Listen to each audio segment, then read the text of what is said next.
ఇవాళ గిగ్ వర్కర్లంతా సమ్మె చేస్తున్నారట. ఛార్జీల తగ్గింపు, 10 నిమిషాల డెలివరీ ఒత్తిళ్లపైన ఆందోళన. పాల్గొనబోతున్న స్విగ్గీ, జొమాటో, అమెజాన్, ఫ్లిప్కార్ట్ కార్మికులు. మధ్యాహ్నం 2 నుంచి 5 గంటల వరకు సేవలు బంద్ అట. ఇవాళ మధ్యాహ్నం 2 నుంచి 5 గంటల వరకు నో.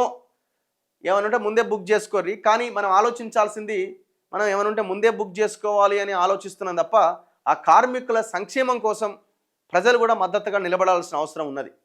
ఎందుకంటే వీళ్ళంతా ఇప్పుడు వీళ్ళ వీళ్ళ వీళ్ళ లైఫ్ స్పాన్ కూడా చాలా చాలా దారుణం. ఎందుకంటే అంటే అనకూడదు కానీ పాపం ఇప్పుడు వీళ్ళంతా డైరెక్ట్ పొల్యూషన్కి ఎఫెక్ట్ అవుతున్న వీళ్ళు. ఇప్పుడు 2 వీలర్స్ మీదనే కదా వీళ్ళు జర్నీ చేయాల్సింది.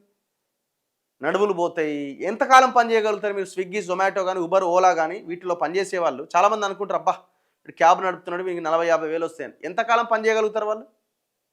తిరిగి తిరిగి తిరిగి తిరిగి మొత్తం మెడ నరాలు అన్నీ అరిగిపోయి, బొక్కలన్నీ అరిగిపోయి ఆగమాగా ఉంటుంది అలా పరిస్థితి. చాలా దారుణంగా ఉంటుంది వాళ్ళ సిచ్యువేషన్.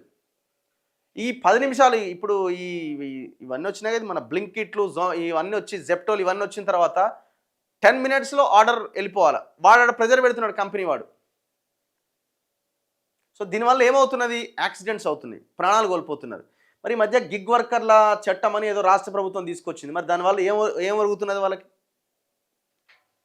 దేశవ్యాప్త ఆందోళనలో భాగంగా రాష్ట్రంలో గిగ్ వర్కర్లు బుధవారం మెరుపు సమ్మెకి దిగబోతున్నారు. మధ్యాహ్నం 2 నుంచి సాయంత్రం 5 గంటల వరకు బంద్ పాటించబోతున్నారు. ఆ సమయంలో ఎలాంటి ఆర్డర్లు తీసుకోబోమని, డెలివరీలు ఉండవని గిగ్ వర్కర్ల అసోసియేషన్ నేతలు ప్రకటించారు. అదే సమయంలో రోడ్ల మీదకి వచ్చి నినాదాలు చేయడం, ర్యాలీలు చేయడం లాంటివి కూడా చేయబోమని తెలిపారు. దేశవ్యాప్తంగా 1.5 మంది ఈ సమ్మెలో పాల్గొంటున్నారట. సో లక్షలాది మంది, మన రాష్ట్రంలోనే దాదాపు ఒక 5 లక్షల మందికి పైగా ఈ గిగ్ వర్కర్లు ఉన్నారు.